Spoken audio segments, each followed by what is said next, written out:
அதாவது பாருங்கள், எங்கள் வீட்டில் வந்து இரவு பொழுதில் பாருங்கள் பாட்டில் கிடக்குது. தண்ணி அடிச்சிருக்காங்க யாரோ தெரியல. பாருங்கள் டம்ளர் கிடக்குது. அப்படியே டம்ளர் நேர் பாருங்கள் போர் இருக்குது. பாருங்கள் தென்னை மரம் இருக்குது. இரவு பொழுதில் பாருங்கள் வாய்க்கால் தான் இது. இதில் பாருங்கள் டம்ளர் இருக்குது. பாருங்கள் அதிக பேர் நைட்டில் தொந்தரவு பண்ணுறாங்க. இதெல்லாம் சீர்நமிக்க முடியாத ஒரு இது செயல்க. இப்படியே இருந்தால் என்ன பண்ணுறது?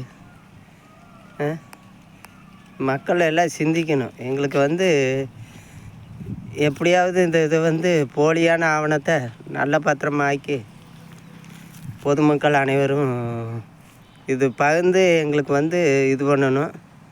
நீதிமன்றங்கள் வந்து சரியாக முறைப்படி செயல்படலைங்க.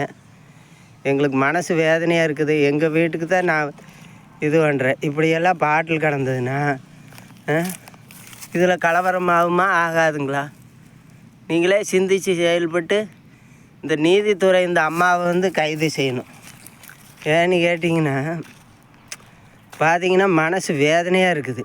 இப்படி வந்து தண்ணி அடிச்சுட்டு இரவு பொழுதில் போட்டாங்கன்னா எப்படி நாங்களாம் குடியிருக்குது? அப்புறம் இதில் வந்து அதிவேகத்தில் பயணம் பண்ணுறாங்க. நாங்கள் என்ன கேட்குறோம்?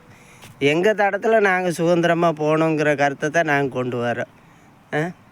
இதுக்கு ஒரு கோர்ட்டு, 2 வக்கீல். என்னையா இது காலம் கொடுமையாக இருக்குது. நீதிமன்றங்கள் நீதித்துறை எத்தனை கோடி சம்பளம் கொடுக்குது?